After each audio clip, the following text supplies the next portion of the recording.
Hola, ¿qué tal amigos de cinedt.com? Estamos con Sergio Raúl López, uno de los periodistas culturales, cinematográficos más reconocidos, yo creo, por muchas personas en México. Y que bueno, estamos aquí en la Munacifre, y ahora que estamos en plan relajadito, tranquilo, Sí, vino a presentar el nuevo número de Cinetoma, número casi, sí. 36, Número 34. 34 Sí, estamos es. haciendo el 35 ahora. Oye, Sergio, ¿qué tan complicado es hacer una película, Sí. Sí, claro, claro. Hacer una revista, como lo es Cinetoma, ¿no? En un mundo donde la mayoría de los lectores compran las revistas comerciales, sea Cine Premier, la extinta Cinemanía, y no una revista de análisis cinematográfico serio.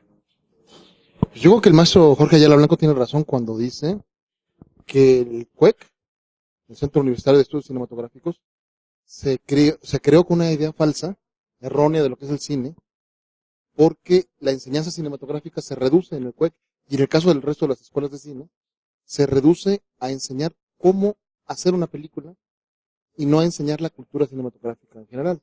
Entonces, cuando uno hace una revista de cultura cinematográfica, pues se encuentra con la gran complejidad de la comunidad, de que la comunidad cinematográfica misma es una comunidad que muy poco afecta a la lectura, muy poco afecta, digamos, al conocimiento más allá de lo que es la propia vista de películas, ¿no? Entonces, así como la gran paradoja del crítico es que el crítico no se forma viendo muchas películas, sino se forma teniendo una gran cultura general y tiene una gran capacidad de análisis, pues el cineasta no se forma sabiendo cómo se filma y teniendo, digamos, una amplia cultura de películas. Sí no se forma con muchos otros elementos, ¿no? Pero pues a mí me parece que es parte del mismo reflejo de esa antiintelectualidad que impera, ¿no? En el medio cinematográfico mexicano, diría yo. La revista Cinetoma se ha caracterizado por darle voz a la gente que está dentro de la industria para que nos platique, ahora sí que de viva voz y de primera voz, lo que es algo que se hacía a lo mejor en los 1905, 1910, ¿no? Que era la gente que hacía, la que hablaba. Sí. ¿Cuál es el shock que tú has visto al platicar con los productores y los directores sobre esta cuestión? Estamos en una época, bueno, en un periodo complicado, en el sentido de que cada vez hay más cineastas, cada vez hay más producción, cada vez hay más películas, pero no necesariamente estamos creciendo en público, ¿no? Ciertamente el año pasado hubo un boom, pero se debió a dos películas muy específicas, pero en realidad el cine mexicano no tiene mucho público. Lo que tiene es mucho apoyo para la producción y mucho apoyo desde digamos, del sistema estatal, gubernamental, tiene mucho apoyo de difusión, pero no en las salas, sino simplemente de difusión, de dar a conocer que existen muchas películas, ¿no?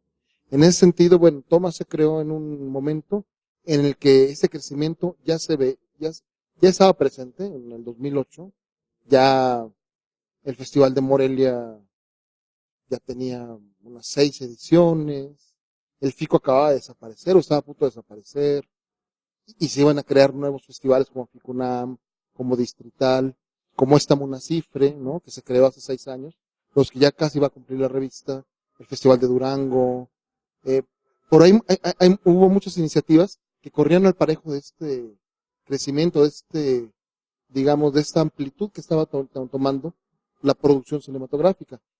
El primer momento de la revista, precisamente su número fundacional, que editó Flavio González Melo, yo no lo fundé, era una especie de revista gemela de la que editaba la escuela universitaria, el Centro Universitario de Estudios Cinematográficos, que se llama Estudios Cinematográficos precisamente, eh, y que era una revista muy escolar, es decir, muy hacia adentro, muy de la propia comunidad hacia la propia comunidad.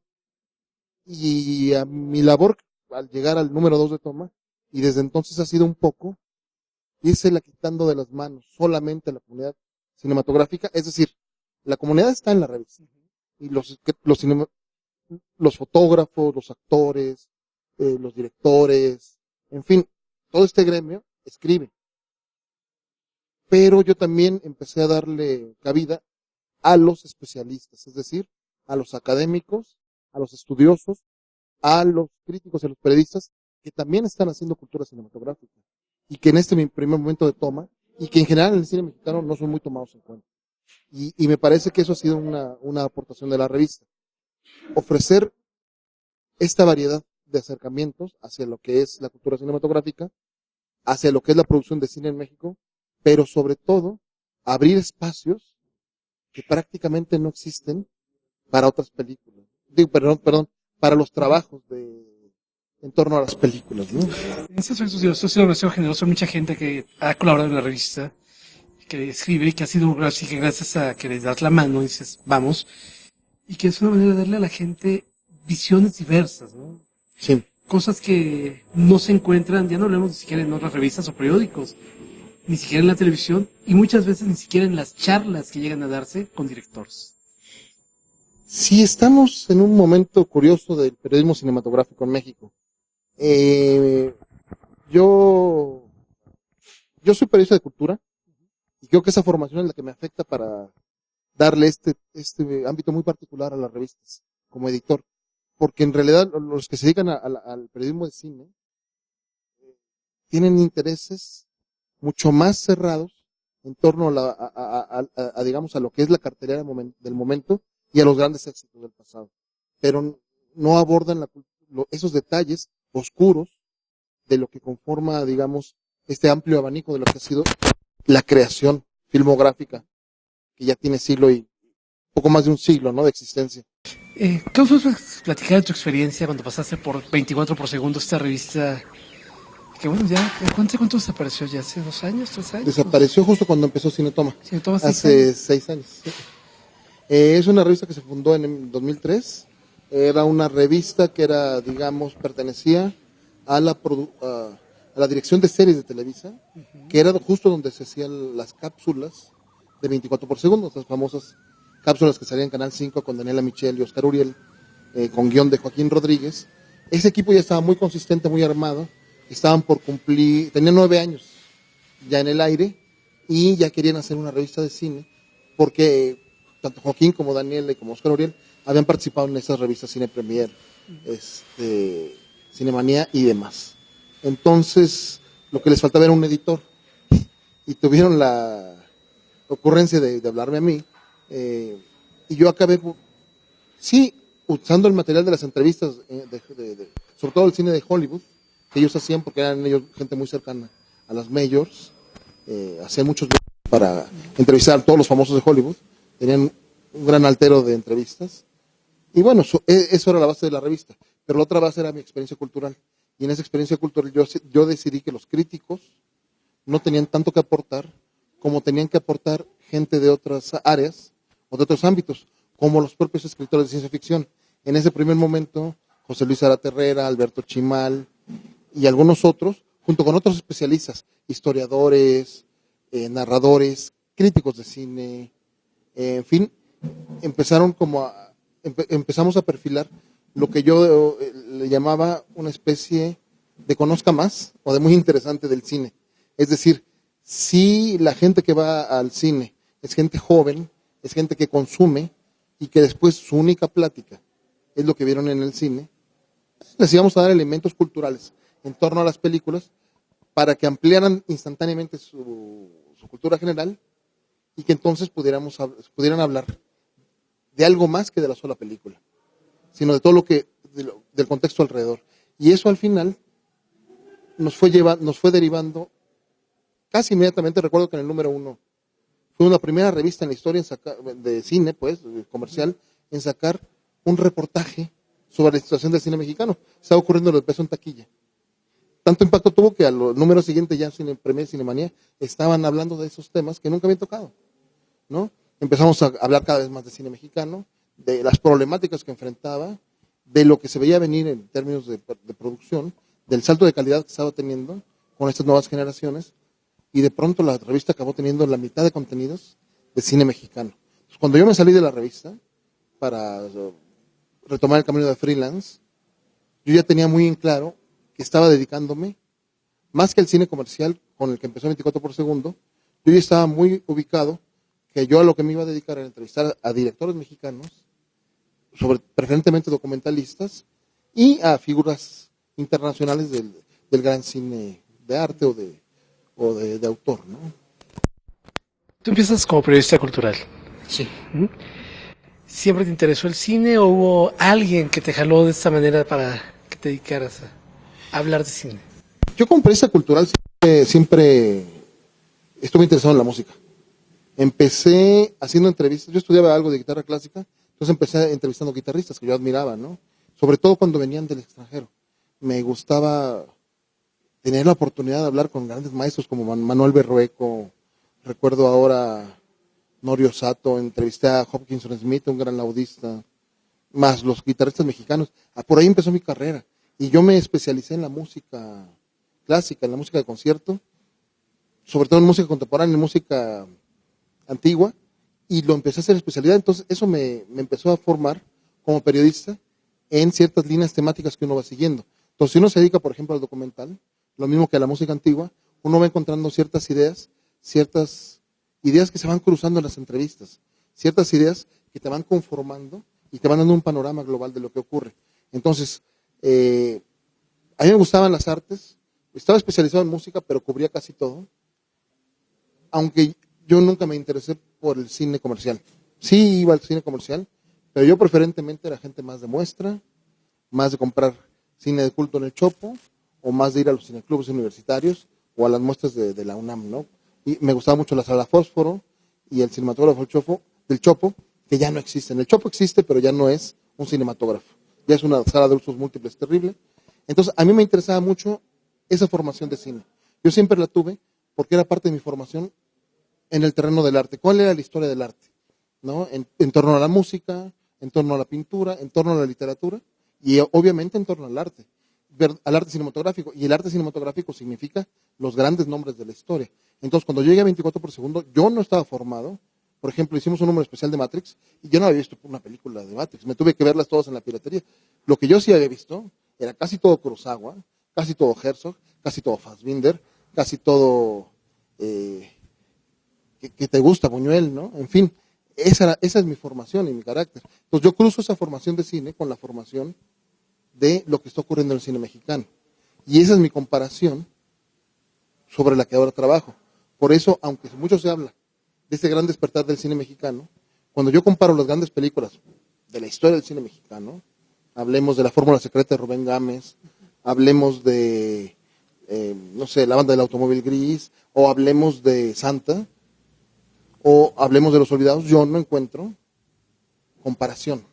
No encuentro comparación entre el Nazarín de Buñuel y Ribsen, que se hace casi pasar por su heredero, ahora que recibe el Ariel de Oro. Entonces, gracias a este trabajo periodístico de poner en contexto las cosas, eso me da a mí una visión como un poco más panorámica para editar revistas especializadas en cine o para dedicarme al trabajo como periodista, porque justo cuando salí 24 por segundo, tuve un periodo muy bonito de 8 años en el que me tocó el privilegio de compartir páginas del Financiero, los lunes de cine, con Jorge Ayala Blanco y con José Felipe Coria, dos de los críticos más temidos de este país, ¿no? Entonces eso era un reto para mí, porque había que estar a la altura y había que hablar del cine difícil, no del fácil, ¿no?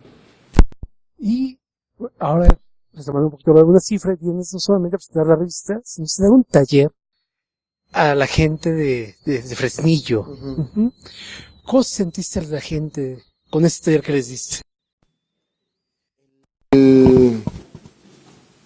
El cine es como el fútbol o como la política. Son temas de los que todos sabemos, todos tenemos una opinión. De eso yo me di cuenta muy temprano, ¿no? Al dedicarme a estas cuestiones. El crítico de cine opina, pero de la misma manera lo hace el público lego, lo hace el espectador. Entonces, lo que nunca puede confiarse uno como periodista, y los críticos tampoco deberían confiarse, aunque a veces lo hacen, es en pensar que saben más que el público.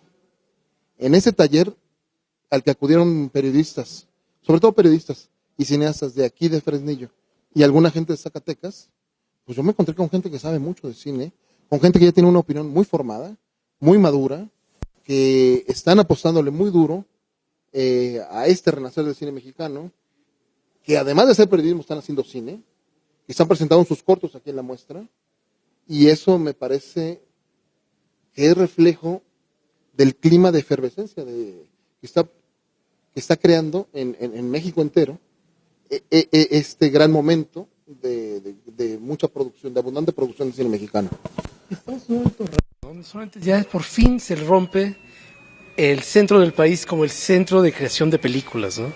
Ya hay cine en provincia, tenemos cine en Tijuana, en Guadalajara, Monterrey, y esta plática es en Zacatecas, ¿no? Digo, un cineasta de aquí de Zacatecas, Abraham Escamilla, acaba de ser nominado al Ariel a mejor corto documental por B-Boy. Le ganó Eugenio Polgovsky. Evidentemente todavía sufrimos un poco del centralismo y de los grandes nombres, pero era muy interesante que estuviera ahí, ¿no? No, y aparte, por ejemplo, aquí en la cifra se acaba de presentar Eco de la Montaña, que es una producción zacatecana, Sí. que hace algunos años hubiera sido como impensable que el Estado hubiera entrado, ¿no? E Iván Ávila Dueñas, Van a ver las dueñas, zacatequense. que también hace una película, bueno, con partes en la Ciudad de México, pero otras partes En Zacatecas. acá en Zacatecas y en la parte del Erial, en la parte más desértica, ¿no? Oye, Sergio, nada más para finalizar, ¿cómo ves tú el futuro del periodismo cinematográfico en México? ¿Cómo ves los nombres que están empezando a surgir en, ¿cómo se llama? En radio, en televisión, en revistas? ¿Cómo ves hacia dónde va la crítica, la cultura cinematográfica? Pienso que así como en el cine mexicano seguimos sufriendo esta necesidad por hacer demasiada laraca, por el hecho de que se filme mucho, o por el hecho de que alguien logre tener una película, entonces se sobrevalúan las películas. Estamos en un momento de especial sobrevaloración del cine mexicano. Alguien que tiene una película es objeto casi de la adoración social, no solo en México, sino internacionalmente, ¿no? En congresos, en festivales. Hacer una sola película implica poder viajar a decenas de países, como invitado de lujo, con una vida de mucho glamour. Y eso le hace mucho daño al cineasta, porque el cine es trabajo. Y creo que parte de ese síndrome que estamos viviendo, ese síndrome de falta de crítica, de falta de madurez, porque se tiene que tener una línea de continuidad, está ocurriendo en el periodismo mexicano. El periodismo mexicano muy fácilmente se convence de la jauja que vivimos, de la bonanza, y no investiga más allá, no busca un dato crítico. Si el Instituto Mexicano de Cinematografía hace una tabla y afirma una cosa, no busca una segunda opción. Y sobre todo, lo que veo es que se recurre siempre a especialistas que más o menos repiten estos discursos triunfalistas o esta sensación de éxito, ¿no? De progreso que tenemos, que a mí me parece que no hay que fiarse tanto. La labor del periodista siempre está en este sentido crítico, este sentido de lectura fría de las cosas en contexto. Y entonces yo lo que veo es que el periodismo actual sí está muy sujecionado a los autores actuales de cine. Está, digamos, con una línea social abajo y no se atreve a levantar la voz. El periodista cinematográfico está muy sujecionado, tiene una posición social debajo del cineasta y no se atreve a hablarle de tú a tú. Y el crítico lo mismo, Yo siempre les he cuestionado ¿por qué juzgan con un doble rasero? Si trata de una película mexicana, solo se le encuentran los aciertos, no se le buscan los errores, y cuando se trata de cine internacional, son capaces de decir que Lars von Trier y su ninfomanía es una porquería. Pero no se deben decir lo mismo de películas mucho menores mexicanas, ¿no? Y de pronto, entonces, estamos en un ámbito que está repitiendo los esquemas de Hollywood. Hollywood lo que le exige a la prensa mexicana es la sumisión total con tal de que les den viajes al extranjero y con tal de que les den funciones gratis y una gorrita. Bueno, lo mismo está pasando respecto a las instituciones mexicanas y los periodistas. Están bajo el yugo de este aire triunfalista y no se atreven demasiado a ser un poco más críticos, con las excepciones debidas, por supuesto. Yo me curo un salud siempre con el pasado. Para mí el pasado es la mejor solución, por eso en Toma siempre estamos publicando textos recuperados. Hemos publicado ejemplos de cómo hacía crítica Efraín Huerta, cómo hacía crítica Javier Villarruti en este número, Reyes bueno, cuando hacían Fósforo Martínez Guzmán y Alfonso Reyes, en fin, al recuperar a esos viejos autores, al recuperar los trabajos de Ayala Blanco, de Aviña, de los historiadores y de los analistas de cine, eso te permite poner en su justa medida también a la crítica y al periodismo que se está haciendo. Yo creo que se podría hacer un mucho mejor periodismo si los medios nos permitieran tener más tiempo de investigación, si nos permitieran más espacios para desarrollar ideas y si nos permitieran tener una voz propia, pero los medios están uniformando, digamos, la forma de expresar las cosas, la vis literaria que dicen de las notas, están haciéndolas muy breves y están haciéndolas demasiado concisas. Y la información se está banalizando y está tendiendo demasiado hacia lo que yo llamaría este periodismo de los que husmean sábanas en lugar de los que interpretan la obra. Entonces, en ese sentido, digamos, yo tener como referencia a estos grandes literatos mexicanos que hicieron en su momento crítica de cine, Luz Alba misma, que fue la primera mujer crítica y que fue una de las grandes críticas de los años 40, lo que yo hago es ponerme el rasero muy alto de mi trabajo periodístico. Yo no me considero que estoy logrando lo que debería lograr, sino que siempre estoy buscando poner el techo lo más alto posible y trabajar lo más alto posible, lo más arduo posible en recolección de información, en buscar datos, en hacer comparaciones, para ofrecer el mejor trabajo posible dentro de mis capacidades. Y creo que esa es una ética que se impone al final y que te pone los pies en la tierra, ¿no? Que impide que con este falso glamour, con esta falsa jauja, le evitemos y pensemos que ya estamos viviendo, digamos, una gran industria que no tenemos, ¿no? Y un gran periodismo que todavía no tenemos.